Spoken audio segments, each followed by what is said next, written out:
Channel asigi nushiraba listenersinggi mafamda wari pathokjadringegi mangoinana wafam khara thamjage. Kum amagi amuk khaktang tangna lakpa hiyangaigi nini panba Chakkouba sina lakpada lamdam masida leiriba ningol pumnamapu channel asigi maikaidagi yaifa pauzal pizari. Chakkouba siga mari leinana ningol singi damakta aibi Monalika Keisham gi khuida Lem Angom aihakna pathokjaba wari macha amakha khurol tamjage. Wari asigi mamingna Ningolgi POKNAPHAM. Adudi mayam punna wari asi taminarsi. Hiyangaigi nini panba Ningol Chakkouba numitni. Thaiwi ayu anganbadagi hauduna make semba hawi. Tam hauraba mapam lamdamgi leimaiduda khongdarani nusiraba panthau sangaida chatlani. Tamna khraba machin mapa punna chak chaminururani. Leikaigi mataroi kayagasu thengnerurani khanduna maithongada makalamjai. Mapurai baithoibana asumna hairakli. Yong giriko. Thaiwi adumak nomi nomi khumi. Aina kirise nangi namai ngaklibani makhutajo. Imai ngakporsu adum phajaba saktamdo atopada uhaningdabdo. Karan ngangleranu horen ichaldo ai lakpa ngai helomuko. Leikaigi ini non singna hablakpa khajikto ichalgi saruksu pigadoini. Ngantalo halaki nangi nga thongba kaumgi hoi ngasigi numit asida lambi lamjaw adusu Chakkouba lakliba amadi chatkiba ningol singna krik krik hek inai khangna chana ba thengnaraga onsenduna harau harau kaungna basu yauri aduk harau zaba maithongori ningol khuding makki tamphanu amadi mapa sawbado cha insang thongba loirami tamphanu na konthongda leptuna mache bulak pangairi leikaigi masi mani kya sagai on khibi singna mathang mathang chatkibado yengli mangonda kaurambasu yawi ure laptakna mache be mathoibi mana maithong maka lamna iroi kangpot mathakta tongduna laklibado madubu uzabada tamphanu nophet tawje masi oiribi mahaksu yausilaktuna kumtha hore je poto ai paibige baba babo iche la e iche chakaloina ngasai na loirebani kaigi thengaino iche nupido masu kauriye adugine he hundombado yadaba lahoraba lahojri ani do wari sa sadana changlei mapai bungo chawbasu thoraktuna harau harau machabu kaurakli isa thoibi lagledana oi baba ihe pottu bodo kyamna purakli budubu karigino chabi na balaite wana bani hairaga thoibi nokchei baba ngasigi numisidine awabaga amatta khangde ipamda purakli khai pendiye chawbana law nanaw nupina ne chakaloirabani oi baba mapa macha moi ahum harau harau chaminarakle thoibi na purakpa posai singdo laining thauka da thamlamduna koina thadoklu ningol ka adu da changnakle mana hai nusida ichir inaugi kasi da ningo nangai punna tumkhibada piano hong se je ho se sigi phanek se ai ni je thoinu dagi lawbani amu phawba senajri machu se ai kya khoidadre iche nangadum seluro aso phajari sidi ai di dum setoklaga loire ngaiko nangbu pau mataida e kai pau no haise je nangbu nupa ma khangnari haigum tawida is kanana hariba hoida aikhoi suka lakte go tamphanu nu i yare che chakhumda ne changasi aine chak thirage singjudo ichela ga suhange na ngari ni ichena suwa singjudo chada ba kuirena ho ichene subirage law ani do sakhumda changminarakle tamphanu na chak insang happy thaibi su singjudo sukre makhoi ni wari kya sane thaina angang oiringai masina chak thonglaga tamphanu na manakta phamduna sari kya sanaba adudagi tade loiba naide makhoi gi wari pumloi loireba matungda mapai bungo chawbu su koksinduna chak thangdokle mapa masa makhoi chaba hawi mahau sagom thaina charamba pukhamduda machin manau chak pulli season nadana thamjin khrabani ngasi thawoina lawthokpani harau harau sak to chaba khara khara haunare saubana hairakli isani sauko paba kari hapo haibano se ngase hapirakesi charu charu mapana adumna hapirakpaduda thoibi mapukning khangnu nusirakli mahosagi matauda machin manau punna leiringai mapa macha makhoi ahum punna leiminaba chaminaba mapana awat apa yengsinbibado ningsingluri mahak tumina lei chak tokliba makhut khunamaduda pigi irik amana pop launa tasilakpado chaminariba tamphanu ne hek ui mache kaple haibadu khangladuna tamphanu na hangi kaidoragi che tamphanu na hangba wahang adugi matung ina mapa chawbasu hanglei isa thoibi kaidoragi ichabo mapokning nusiringai duda wahang do hanglaklabanina thoibi hena kaple adubu tapna hai kaisu tode papa chawbana tawhaide ko langlen ningol na mapam da laklaga mit tagi pi taba haunadi ngasi numit asidi harau na laktuna momon nokna amu hankigadabani ko thoibi machena kaplabanina manawrupi mahaksu mapukning nusiragle che kapkan ho thoibi kappagi manatondu chingkhali aduga mapada yenglaga baba kuire babana awat apa yengsinbiduna asumne ichin inau punna chak chaminadaba ngasidi ai pukningse yam nusiye baba masagi wahiya sida chawba mapaoiba mahaksu mapi sintharakle nakanna leiriba khudei matek aduda mapido taithokche tamphanu masu hi hek thorakle iche aisi jiga chak chaminadaba yam kuire chawbana ihe kappa phatte hairaga thoibina baba ekhoi tamba haibanina angang pis oiringai da baba na ekhoi nibo numit khudingi chak inbibado matamdo ningsingle adugi matamdo yam nusi ko baba nongmasu ningol chakkouba gi numit amada ekhoi bu pubina ba imadi leitha aina chakkouba chatke baba aina ningai tobada baba na kai thilda pubiduna ichilina bu themki bado ayamata kaudriye baba ayamata kaudriye chawba kapningliba pumba phajinduna hau khraba wari singdo ningsingluranu kaidauge langlen thoibina hau khraba thorok singi nusiraba wari singdo ngasigi numit chide yamna ningsingi baba tampanuna che nang kapkanu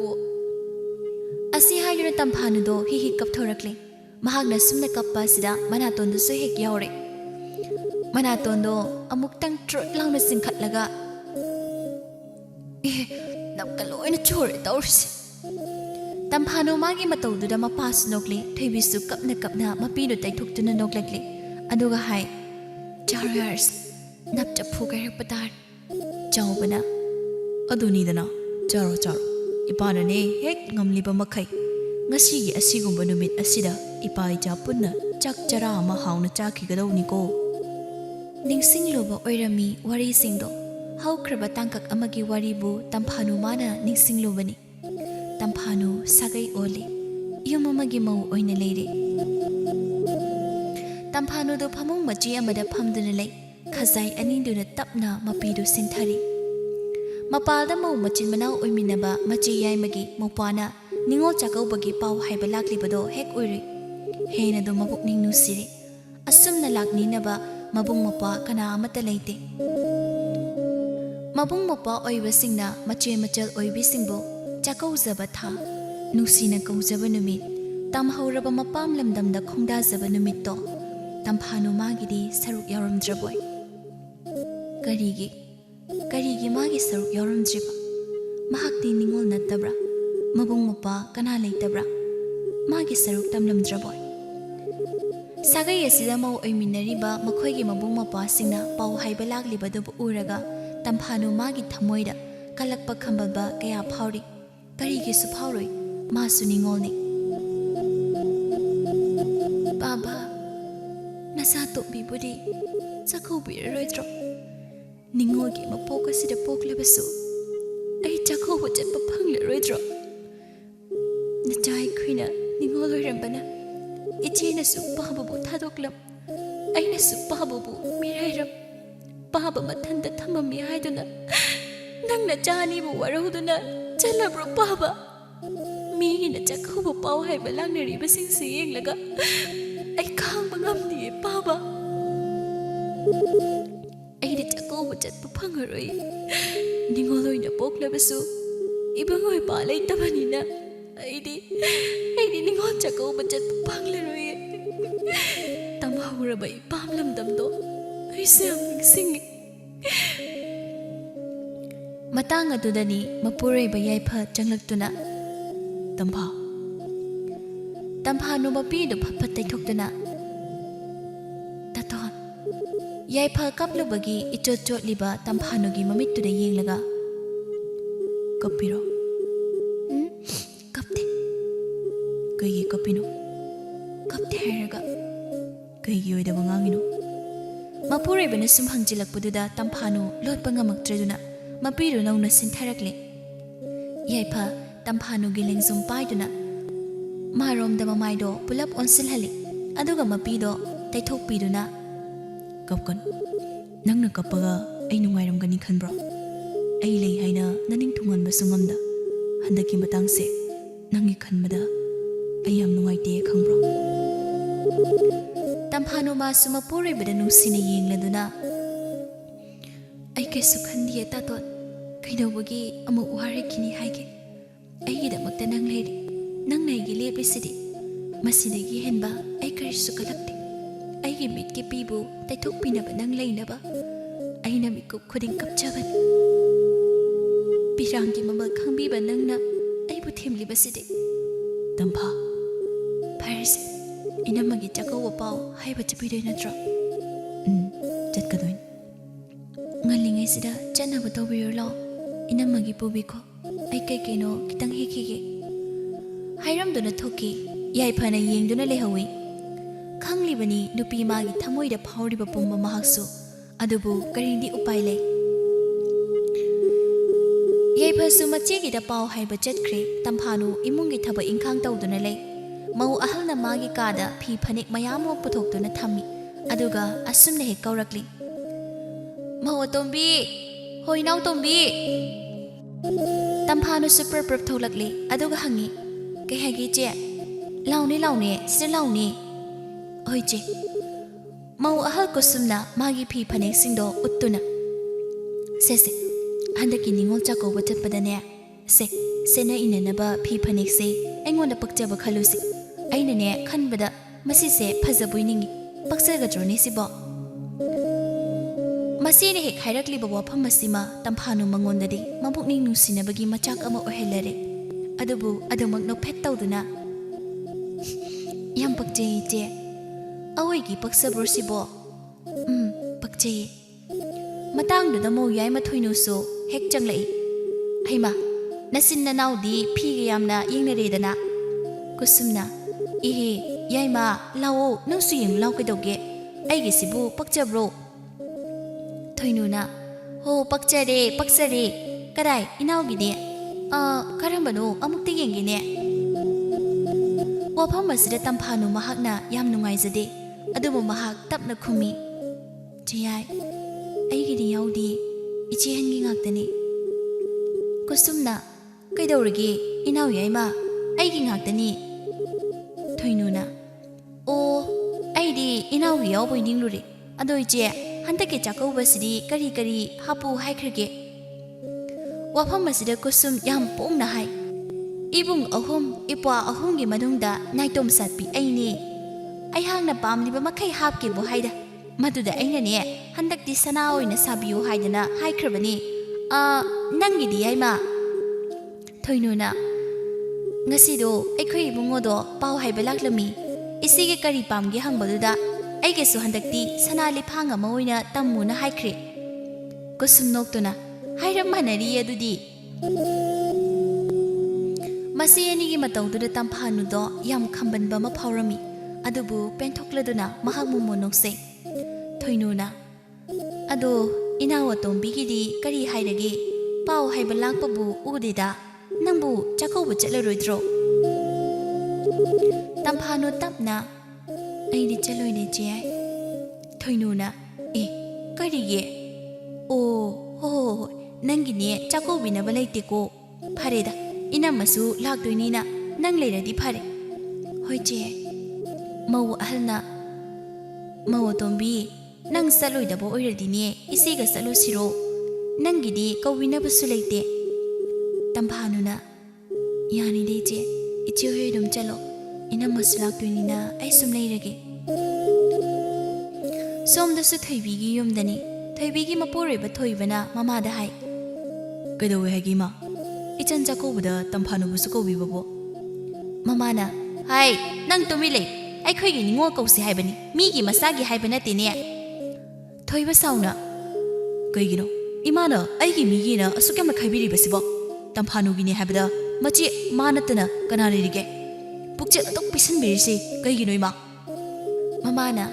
isa ningol Chakkouba ne mitop amata yawba yaroi hairisini aidi thoibana ima nangse nupini ko thoibina moida jo yare to piroba mama do perap yengdona changki thoibi mapi tarakle thoibana nungaitana hai sana aigi imasi yam pangi nangnadi mabu apokpini khanduna kayada nusijaba ngasi phawa imana nangbo tathina tawba kaya nangna lo sinduna momon noksinabado aisi loina khang nupi oiraga asuk jam yonglei melei naibako aigi imamakna topiro kaitauge moita so tamphanu do ai pau hairugi pawa leitrabasu ai leiribasidi magidama nang ai leiribasidi hairist mana mung laglaga kaigomba nungaitana hankradi ai sumu nungai hawrai adu isaru tohsida karigi tokodoino ai leiri aina kauni moita so tohsiba sana thoiba magi loina bida yam nungaitaba amadi nusiba mityeng amada yengduna nangidama karisu tawba ngamlaroidro isibo sumai sum aise khangkigadro nangi thamoida phauramgadaba awawdo ai yengba ngamdre sana moita so nangni hena pawada wasale ai karisu khandeba nang leirisidi angangdo machiga mataiga leina leina Chakkouba chatpa phanglaroidro kaisu khanbinuba masu magi thokpa aduga aisu aigi thokpa aikhoini ichina oirabasu haujikti sagai tongali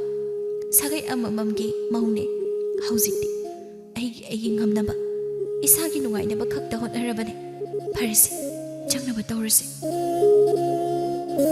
thaiwina mapuribagi pukningbu themjinbiduna makhoini changminarakle thaibi chimbal thongda hairoklurabasu mathomoi manungdari asuna khanjai ningolgi mapukta poklaga chahi amagi manungda tangna thokpa Ningol Chakkouba ipam lamdamda harau harau chatlabasu phangjade kana amagi matungbu yengduna leiyu haina tamdamle aidi ahalne mausu itomta adubu ayi naudo madi angangi amuktasu Ningol Chakkouba haibada phangjadribani leiminariba mahusingi marakta inauduna tarak kana leitabigo amagi matau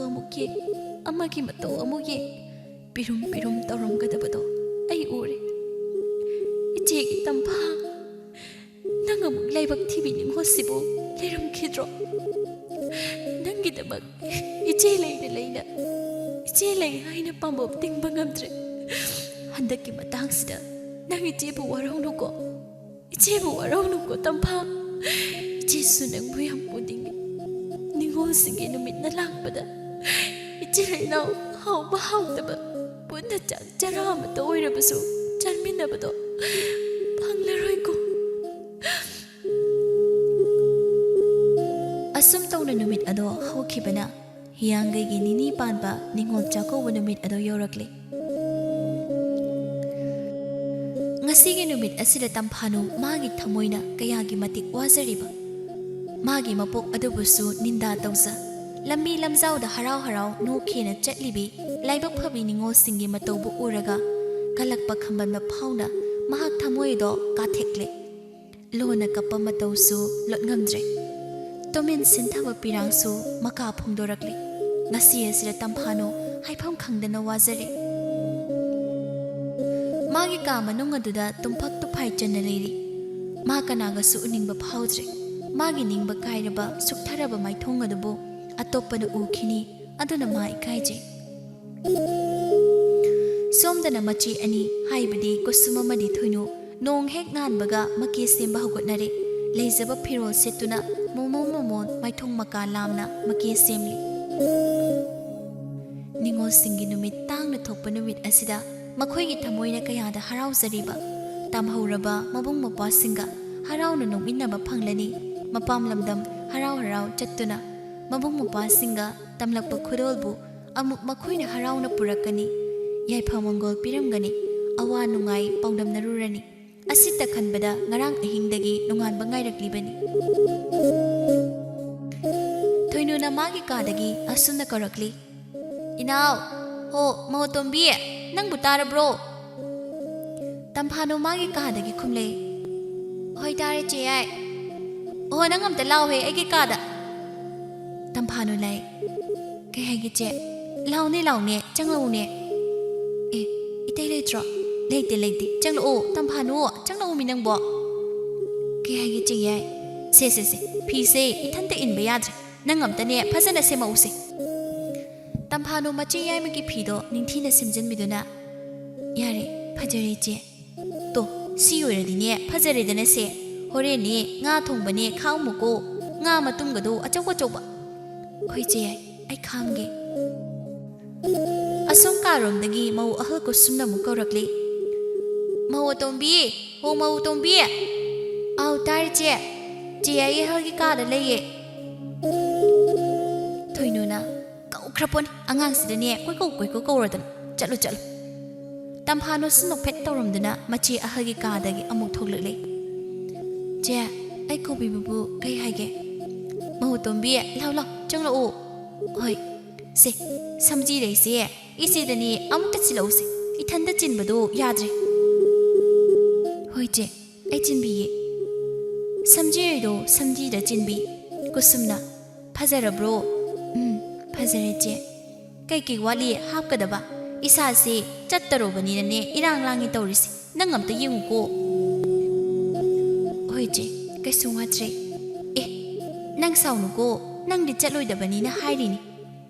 wahairu da tamphano noklamba mai thongdo khajik hanjinki aduga tapna kai su kai di che hoida sigi bu sauradi natro hoi mapaldagi amuk yaifana tabro nam dala kiro nga semna bathanga sanangamta puro kusumna cho hoi che tamphano thanga sananga puduna lagle tadwa sananga thanga haibido somna leire kadai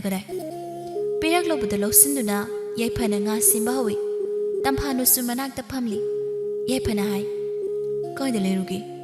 iseni gi awara pa yengubani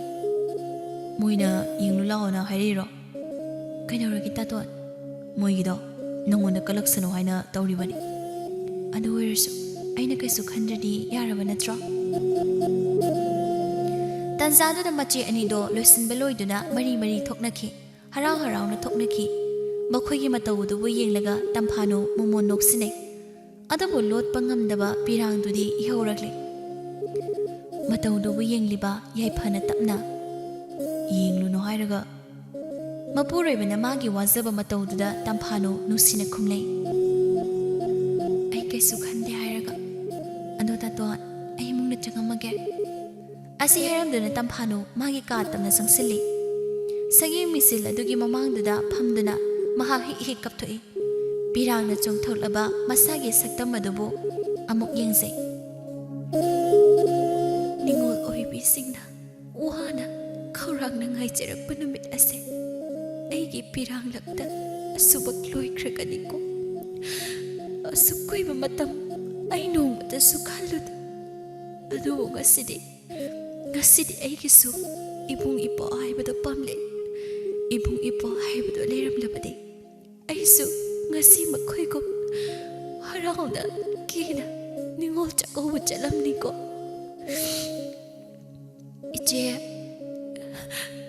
iche nangsu ipam lamdamda laktuda ichil inaw awanong ay hangning breje nangsu ay gomna ngasi di numit asida kaptuna layri bro ay nagmayang uningi ato ngasi numit sida ichil inaw arawna nukminabado pangdre ko ningogi mapok asida poklabasu ningogi numit asida ichil inawgi di saruk yaramdre ko iche palim pantausu nongra kraba tungda kanagi tungjildano ichil inawna lemlugadama amusu mapori batakini khanduna mapido phapat taithoklaga kaisu tawjabda basaduna thorakle tawpham thokpa thabai ingkhang phapat tawsinjai sima watli hainingai leite mangonna ngaihak leiragadi manamasu lagle tamphano angang machagum harau harau senthoklaga inama nganda lao hairaga lausi poto ai paibigi manamana haima nangdi chattabro tamphano tapna chatri nama ihi pharese inamagani chak hauna chathoklaga loiredna ichal sidie oinama nasireni di satkibro chatki nama chasasanu aigidine ichal nang leiramagada loire natro yumsida imaga pabaga leiramdabagi ahangbado ichal nangna harau harau inamabu oklabasidane loina kaure natai anidine kadom thokre inama itay haldi masa sengdokkibani itay yaimana sumthokkibani phare posingse pusilasi makoyani na punna changmina ragle tamphanugi marai bak thizaba matawasida manamasu yamna luna tawse anganga oibagi hairi khayaba magi maong asisu hena nusiba madi phawhali tamphanu da chakhunda muk changki nga dudi yaifana oina thongbirami ningola malaklibado kada mafi hongdoklaba loiraduna tamphanu bu mu kawrakle ibema mahutombi chakhumdagi tamphanu tari nama lage wahai asi haikna thuna lagle kahagi nama mana mana purakpa khawdudagi charai phi amabu lauthokna pi tamphanu inama kaigino sibo ichal dine Chakkouba su chattabasidane inamana nusidana pibani tingtho pamri yengo tamphanu mumonokse inama aigiro sibo hoini ichal gini masudo nangbu pamdabro yam pami nama kaidobagi lereino manamadu nui pami kaidobagi lereino hairisini nati inama silting nabane haiba sibu aina kai cheppada iludoi noinama ipamna nong phadau chaluni haibasu nate haima adumai khanganu hairaga inamo hoida lakpadane helo chalsidi hoinama asum tawna harau tawduna chak chanaba thongdolakle adubu tamphanu chakto chasinba ingangamde adum tawsinnaduna tokle chai sing chabaloire yaiphagi mayamba aniga yaipagana magi ngamzaba khurol sing adubu machi mangonda khurumjiduna tamjai iche madangkomnadi sidagi hena hapangam boizage ko machi mahaksu mopa anibu yaiphamangol pizai suba nomba kanduna ne nungai yaiphabado oyuko ipa singsidi ningol na piba mangoldi ne lemna makthungi hainaban aduna ne ipa singsune soidana thungba oizaro aduga ne tomba ichal tamphanubu nangna yamna luna tawbiuko wafam masida yaipha nophet tawna magi tamphanu da yengziragle aduga khumi luna tawbi wadi je aina ma luna tawgadabanati ma nai luna tawdoni nuksi na loino ko angang mabukning nusi hanganu ko mikop khara leiraga manama so hankre manama leiraga na khara phai manama chakra basira tamphano mabukning nusi ba helakle matam koina uba phangjadraba mapam lamdam Mapa masagi ihang hangauraba sangai adubo mahagna khangu uninglakli. Ngasigi numit asida mahag mapamlamdam adubu uningba sumhelakli. Mapuray bada taklamdana mahag tumina thorakli mapamlamdam maikayromda hathu khongthang adu thangdoktuna lakli. Kanada su mahagna hanna yenglamde mapama adubu yongnaba mahag yangna chali. Leptana sum lakpana yaurakledo mapamlamdam nusibi panthau sangai nusirabi mallaba yumzau amanbido taibang kanana su leibida ihang hangduna leire yumpham adubu ubada tamphanu mathaboido thuklawi haukraba punsigi tangkak amada yumzau adugi marumda machil manau anina kochen chenduna sanabado ningol oibi magi mitta sangsang urakli layoi kraba mapan bungaduna harauna chendoraktuna